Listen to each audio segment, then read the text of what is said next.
इतने छोटे छोटे सीढ़ी और उसमें भी इतने अंधेरे विदाउट लाइट के, अगर मान लीजिए इमरजेंसी में अगर कहीं पावर कट हो जाए, शॉर्ट सर्किट लग जाए तो बच्चे अफरा तफरी में यहीं मर जाएंगे सफोकेट करके और आपस में। और अंदर देखिए कितनी छोटी है, ना कोई खिड़की ना कोई वेंटिलेशन।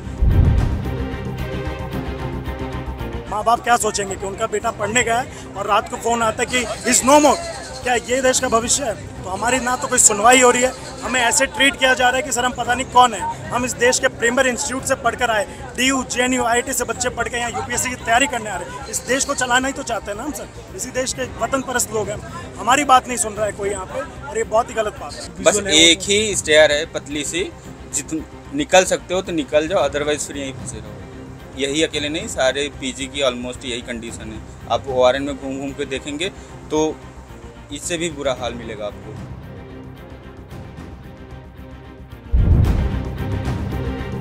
2-3 लाख रुपए देते हैं और फिर भी सेफ्टी नहीं है बच्चों की। यहाँ पे हम 20-25 हज़ार रुपए महीने के देते हैं कमरे के, जो कि इतने ज़रा से डिब्बे हैं जिनमें कोई भी फैसिलिटीज़ नहीं दी जाएगी। यहाँ पे ब्रोकरेज पैसे कमा रहा है, यहाँ पे ओनर पैसे कमा रहा है, यहाँ पे कोचिंग वाले पैसे कमा रहे हैं, यहाँ पे रेडी वाले पैसे कमा रहे हैं। यहाँ पे सिर्फ लुट रहा है तो सिर्फ स्टूडेंट है, ये सिर्फ बच्चे हैं। भाई साहब देखिए, यहाँ पे एडमिनिस्ट्रेटिव पॉलिटिकल नेक्सस चलता है, उसको समझना पड़ेगा। यहाँ पे जो एडमिनिस्ट्रेशन है, कोचिंग इंस्टीट्यूट्स के मालिक हैं, MCD है, एंड जो भी लोकल स्टेक होल्डर्स हैं, उनकी एक बात पे सहमति है कि यहाँ पे स्टूडेंट पैसा कमाने का एक जरिया है।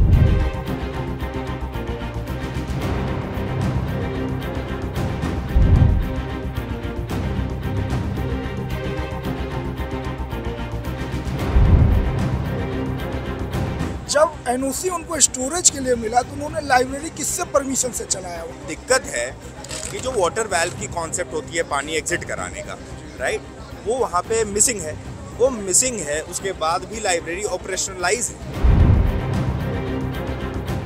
कि इस इलाके में जो सिविक इंफ्रास्ट्रक्चर है वो बहुत ही ज़्यादा बेकार है, इसको सुधारने की ज़रूरत है।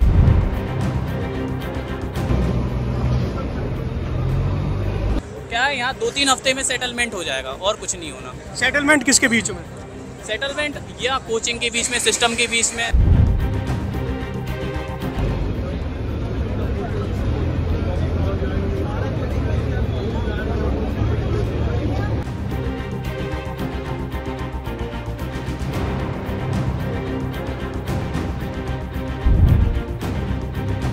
सर मेरा नाम दुर्गेश शर्मा है, मैं सामने कुमार बुक सेंटर में काम करता हूँ। ये बगल वाली बिल्डिंग में कुमार बुक सेंटर है जी, उसमें काम करते हैं आप?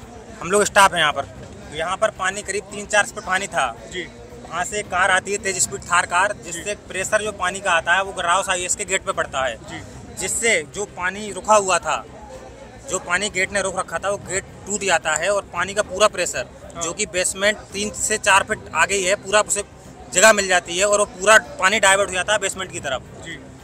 तो जिससे बच्चे जितने निकल पाए, बच्चों को टाइम कम मिला, बच्चे सोचा कि पानी धीरे धीरे आएगा, मगर पानी का प्रेशर बहुत तेज था, सारे बच्चे वहाँ से नहीं निकल पाए। ये घटना हुई है सर। तो आप यहाँ पे कितने टाइम से काम करते हैं आप बता रहे हैं? सर करीब 7-8 साल से हम काम कर रहे हैं। और ये जो पानी की बात चल रही है, चाहे BJP की गवर्नमेंट हो चाहे आम आदमी की, आम आदमी अब आई है, ये पूरे सिस्टम की लापरवाही है। प्रशासन को सारी पता है, MCD के बंदे यहाँ रोज आते हैं, रोज ठेली लगती है यहाँ, रोज उनकी कमेटी आती है जो अतिक्रमण है उसे हटाने के लिए। उनके सामने भी कई बार पानी भरता है, उन्हें सारी घटना पता है। MCD के जो लोकल के अधिकारी हैं उन्हें सारी घटना पता है, ऐसा नहीं होना कुछ नहीं पता, सब पता है। आपके हिसाब से एक सीधा सा सवाल पूछूं कि कौन जिम्मेदार या कौन कौन जिम्मेदार इस घटना के लिए? पूरा सिस्टम ही जिम्मेदार है सर। क्या कोचिंग सेंटर भी आता है उसमें? कोचिंग सेंटर तो सर, कोचिंग सेंटर को तो इन लोगों के प्रशासन की वजह से लापरवाही है ना। कोचिंग सेंटर की तो सबसे पहले सिस्टम का दिक्कत है। अगर सिस्टम MCD यहाँ से अप्रूवल नहीं देता है तो कोचिंग प्रशासन कुछ नहीं कर सकता है। जैसे अभी जो मीडिया में बात आ रही है, यहाँ पर जो धरना प्रदर्शन हो रहा है, इसके बाद भी तो MCD एक्शन ले रही है। तो पहले क्यों नहीं लिया गया ये एक्शन? ये कहीं ना कहीं MCD की सिस्टम लापरवाही है ना। मेरा नाम शिवेश कौशिक है जी। क्या करते हैं आप? जी मैं यहाँ पे UPSC एस्पिरेंट हूँ पिछले 1-1.5 साल से। मैं मधेपुरा डिस्ट्रिक्ट से रहने वाला हूँ, बिहार का। अब बताइए अपनी समस्या। भाई साहब देखिए, यहाँ पे एडमिनिस्ट्रेटिव पॉलिटिकल नेक्सस चलता है, उसको समझना पड़ेगा। यहाँ पे जो एडमिनिस्ट्रेशन है, कोचिंग इंस्टीट्यूट्स के मालिक हैं, MCD है, एंड जो भी लोकल स्टेक होल्डर्स हैं, उनकी एक बात पे सहमति है कि यहाँ पे स्टूडेंट पैसा कमाने का एक जरिया है। और जब इस बात पे उनकी सहमति बन जाती है तो जो स्टूडेंट के प्रति एक कंपैशन की फीलिंग होनी चाहिए, उनके इशू को रिजॉल्व करने की फीलिंग होनी चाहिए, ये बात होनी चाहिए कि ये स्टूडेंट अपना टाइम, प्रीशियस टाइम निकाल के इस जगह पे आ रहे हैं, तैयारी कर रहे हैं, घर से दूर हैं, तो उनके लिए ग्रीवेंस रिड्रेसल मैकेनिज्म स्पेशली होना चाहिए। स्टूडेंट जोन है, एक्स्ट्रा पॉपुलेटेड है और यहाँ पे एक एक्स्ट्रा मॉनिटरिंग की ज़रूरत है। ये सारी चीज़ें as a subject, as a sense of concern उनके दिमाग में नहीं है आज के डेट में। वो क्यों नहीं है? क्योंकि उनका माइंडसेट ही स्टूडेंट के प्रति है कि कमर्शियल हैं ये लोग और पैसा बनाया जाए, बैचेस लॉन्च किए जाएँ, कोचिंग इंस्टीट्यूट्स खोले जाएँ, कैटेगरी क्रिएशन किया जाए और स्टूडेंट को इंगेज किया जाए, एजुकेशन के नाम पे इंगेज किया जाए तो पैसा बनाया जाए। मोटा मोटी बात ये है। मान लीजिए अगर वॉशरूम की भी पानी निकल जाती है अंदर, फिर लोग मर जाते तो फिर क्या कहते हैं कि एमसीडी की दिक्कत है। दिक्कत है कि जो वाटर वाल्व की कॉन्सेप्ट होती है पानी एग्जिट कराने का, राइट, वो वहाँ पे मिसिंग है। वो मिसिंग है, उसके बाद भी लाइब्रेरी ऑपरेशनलाइज है। आप अपना नाम बताइए। अंकुर झा नाम है हमारा, बिहार बेगूसराय से हूँ। करते क्या हैं आप? मैं यूपीएससी का ही। आप सिविल सर्विस की तैयारी कर रहे हैं? सारे लोग यहाँ उसी तरीके के। आप बताइए आपके हिसाब से क्या दिक्कत थी? सबसे बड़ा दिक्कत यहाँ पे इंस्टीट्यूट का है। इंस्टीट्यूट का कैसे दिक्कत है? 2.5 लाख रुपया एक स्टूडेंट से फीस लेते हैं। 2.5 लाख रुपया। 2.5 लाख रुपए एक साल का? एक साल का फीस लेते हैं, एक बार का फीस। साल के 8 महीने 9 महीने में भी कोर्स खत्म हो जाता है। अच्छा, ये तो इसी ठीक है। और सारे इंस्टीट्यूट का यही चलता है, 2 लाख 2.5 लाख 2 लाख 2.5 लाख। जब एनओसी उनको स्टोरेज के लिए मिला तो उन्होंने लाइब्रेरी किससे परमिशन से चलाया वहाँ? इतने छोटे छोटे सीढ़ी और उसमें भी इतने अंधेरे विदाउट लाइट के। अगर मान लीजिए इमरजेंसी में अगर कहीं पावर कट हो जाए, शॉर्ट सर्किट लग जाए तो बच्चे अफरा तफरी में यहीं मर जाएंगे सफोकेट करके और आपस में। और अंदर देखिए कितनी छोटी है, ना कोई खिड़की ना कोई वेंटिलेशन। आप कहाँ के रहने वाले हैं? यूपी, प्रयागराज। हम कहाँ पे बैठे हुए हैं, आप लोकेशन बताएंगे? Old Rajendra Nagar, block number 56। आप यहाँ पे क्या कर रहे हैं इस वक्त? यूपीएससी की तैयारी। जी, कितने सालों से तैयारी कर रहे हैं आप? 1 साल हो गया मेरा। 1 साल हो गया जी। कोचिंग करते हैं? कोचिंग खत्म हो गई मेरी। तो अभी खुद से कर रहे हैं? अभी खुद से सेल्फ स्टडी कर रहा हूँ। सेल्फ स्टडी कर रहे जी। हैं।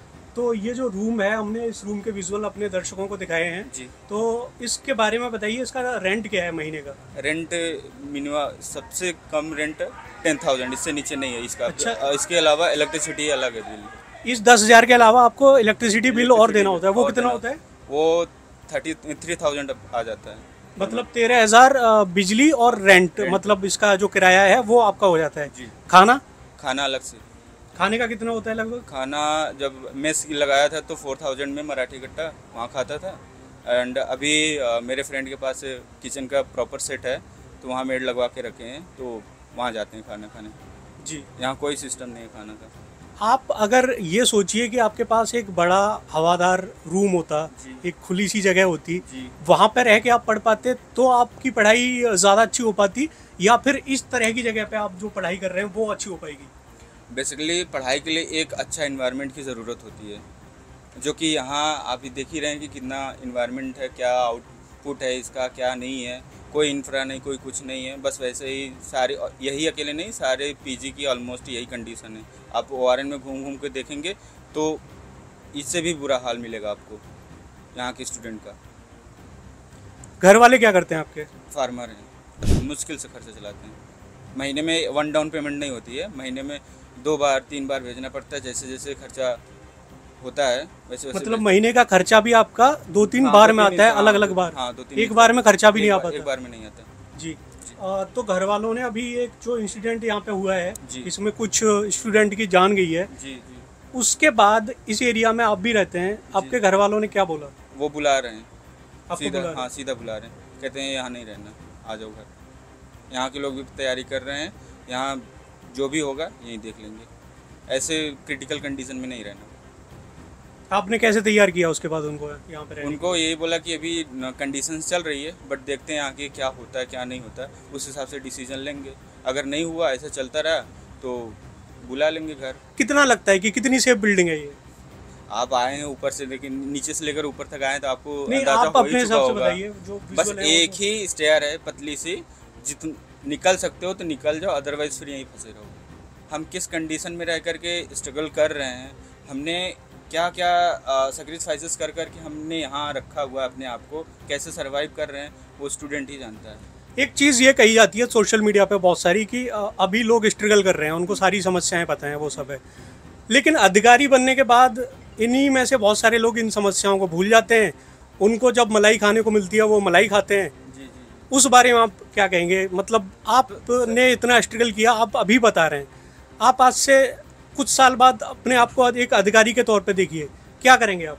देखिए, जहाँ तक मेरा मानना है, मेरी रिस्पॉन्सिबिलिटी जहाँ तक मेरा मानना है कि मेरे से जहाँ तक हो पाएगा, जहाँ तक मेरी एक जो गुडविल होती है, जो लोगों तक प्रोवाइड करने की वो होती है, मैं वहाँ तक लास्ट एंड तक जाऊँगा। जो मेरी कैपेसिटी से भी बाहर होगा, वहाँ तक कभी जा कर के मैं उन लोगों को एक अच्छी वाइब देने की कोशिश करूँगा।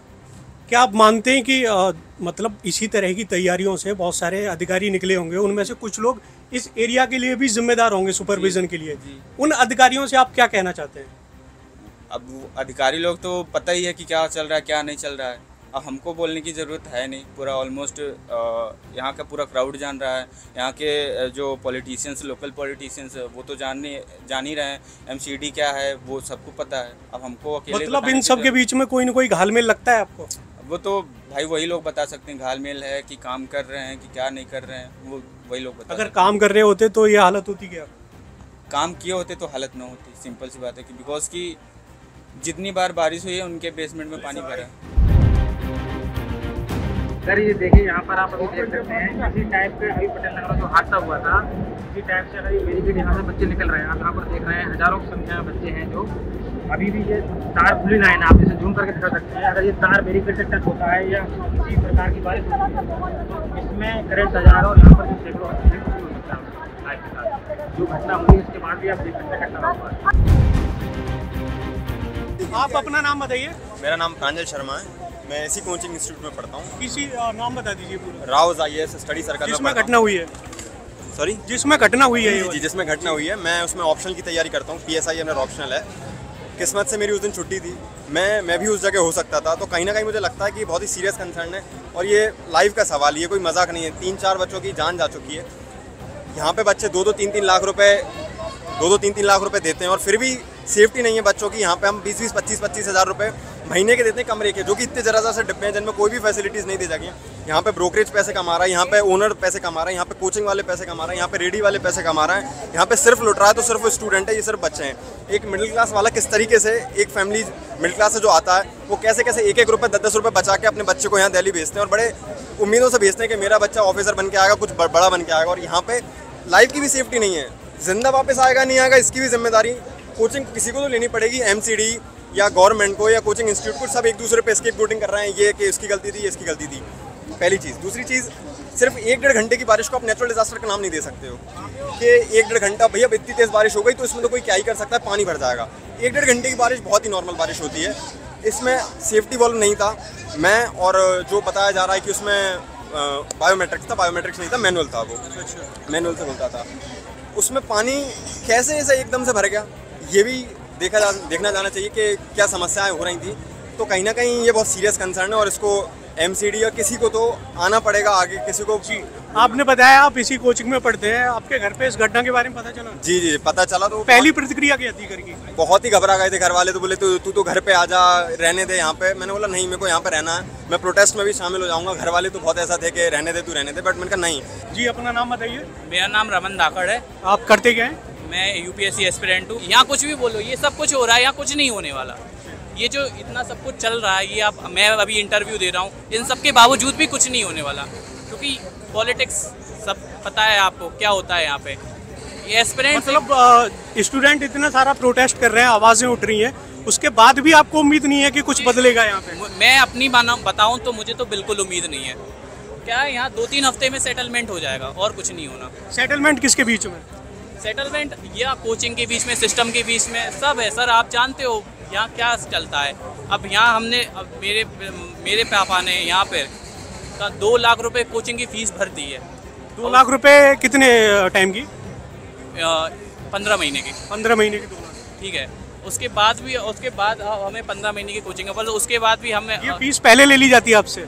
हाँ, पहले 2 लाख रुपए दे चुके हो। अगर कोई दिक्कत आती है, कुछ आती है, रिफंड का कुछ होता है? रिफंड का कोई ऑप्शन नहीं रहता। ये जो यहाँ का एनवायरनमेंट है, वो बच्चे का बिल्कुल मोटिवेशन जो लेवल रहता है ना, कि वो जहाँ जिस तरह से मोटिवेटेड होके आता है कि भाई पढ़ेंगे 8-8, 10-10 घंटे करते हैं। तो यहाँ का रूम आप देख लो, मैंने आपको वीडियो बताई, रूम देख लो, आप यहाँ का ये देख लो, इंफ्रास्ट्रक्चर देख लो, और यहाँ का मतलब आने जाने का आप खर्चा मान लो, यहाँ रहने का, यहाँ खाने का। आपको लगता है कि जितना मेंटल पीस होना चाहिए और जितना फोकस होना चाहिए वो नहीं हो पा रहा? मेंटल पीस के नाम पे यहाँ कुछ नहीं है, कुछ नहीं है मेंटल पीस के नाम। ना आपको रूम में मेंटल पीस मिलेगा, ना आपको कोचिंग में मेंटल पीस मिलेगा। यार आदमी मिडिल क्लास फैमिली से आता है, वो क्या सोच कर आता है कि भाई सब कुछ एकदम मैनेजमेंट एकदम सीक्वेंस में हो जाए, बट ऐसा कुछ नहीं कि अपने घर के रूम में मिलकर आप पढ़ाई कर पाओगे, वो आप यहाँ नहीं कर पाओगे।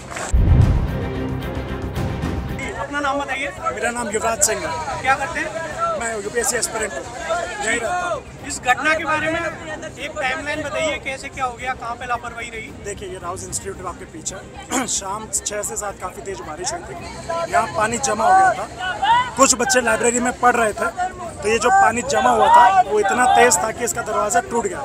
तो दरवाज़ा टूटते ही पानी का फ्लो काफ़ी तेज़ी से उस बेसमेंट में गया। उस बेसमेंट में जितने बच्चे थे उनमें से कुछ ही बाहर निकल पाए, कुछ लोग वहीं दब गए और उनकी 3-4 घंटे बाद जैसे जैसे बॉडी निकली, 10 बजे पहली बॉडी निकली, वो भी डेड थी। उसके बाद जो 2 बॉडी और निकली वो भी डेड निकली। तो करीब 1:30 बजे तक यहाँ रेस्क्यू प्लान चला। उसके बाद में 4 बजे तक सब कुछ रैप अप करके यहाँ सब गए। लेकिन हमारी जो डिमांड है, कह रहे कि 3 डेथ हुई है, लेकिन हमने एम्बुलेंसेस को 7-8 बार आते हुए देखा।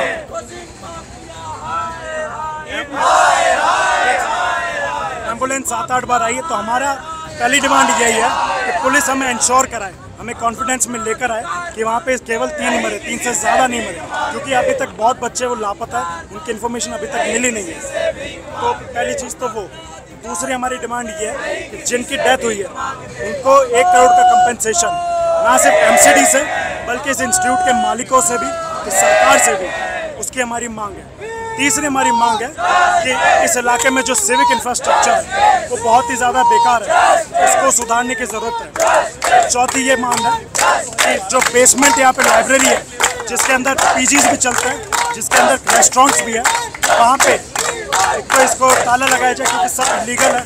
दूसरा, ना कोई एमसीडी के नॉर्म्स की पालना की जा रही है। पूरा एमसीडी रिश्वत लेके परमिट पास करता है और यहाँ पे इन्हीं की लापरवाही की वजह से ये घटना घटी है। 5वीं डिमांड ये है, एमसीडी के सारे ऑफिशियल जो इसके लिए जिम्मेदार है, जिसने इस बिल्डिंग को एनओसी दिया, तब जबकि फायर का क्लियरेंस इनको नहीं था, तब भी उनको एनओसी दिया, उस ऑफिशियल को अरेस्ट किया जाए। दूसरी, इनके कंप्लेंट सेल में हमने 26 जून और 22 जुलाई को कंप्लेंट की गई है कि ये पूरा इलीगल है, उस ऑफिसर को आप सस्पेंड करें। तीसरी चीज़ ये है कि इनके बेसमेंट में केवल और केवल पार्किंग की अनुमति थी। इन्होंने इस बेसमेंट में पार्किंग की अनुमति होते हुए भी लाइब्रेरी चलाई, उसके अंदर बच्चों को बैठाए पढ़ाए। तो इन सब के खिलाफ एक्शन होना चाहिए। आपकी इतनी सारी मांग है, तो कोई प्रशासन की तरफ से आया आपके पास? प्रशासन की तरफ से कोई आ नहीं रहा है। यहाँ पे हमें बैठे हुए 48 घंटे होने आ रहे हैं। हम इनसे बात करें कि आप आए और यहाँ आके आप बैठिए। एमसीडी के कुछ ऑफिशियल आए, वो वहाँ बाहर आके अनाउंस करके गए कि हम 10 लाख से ज़्यादा कंपनसेशन नहीं देंगे तो भी 10 लाख का। ये तो सर मजाक है। उसके बाद में एलजी साहब भी आए, एलजी साहब भी थोड़ा सा एंटर किए, यहाँ तक नहीं है, वापस चले गए। तो हमारी ना तो कोई सुनवाई हो रही है, हमें ऐसे ट्रीट किया जा रहा है कि सर हम पता नहीं कौन है। हम इस देश के प्रीमियर इंस्टीट्यूट से पढ़कर आए, DU, JNU, IIT से बच्चे पढ़ के यहाँ यूपीएससी की तैयारी करने आ रहे हैं। इस देश को चलाना ही तो चाहते हैं ना हम सर, इसी देश के वतन परस्त लोग हैं। हमारी बात नहीं सुन रहा है कोई यहाँ पे, और ये बहुत ही गलत बात है। देश के युवा को, भविष्य को कहाँ देखते हैं आप इसके बाद? अगर सर, एक ही एग्ज़ाम था जिस पे हमें यकीन था, इस एग्ज़ाम के लिए सारे बच्चे आते हैं। अब यहाँ पे बच्चे, माँ बाप क्या सोचेंगे कि उनका बेटा पढ़ने गया है और रात को फ़ोन आता है कि इज़ नो मोर। क्या ये देश का भविष्य है? सर, पढ़ा लिखा युवा होना बेरोजगार हो गया, पढ़ा लिखा युवा होना इस देश में वो हो गया, गुनहगार हो गया, ऐसा लग रहा है हमें। तो इतने ज़्यादा हम परेशान हैं।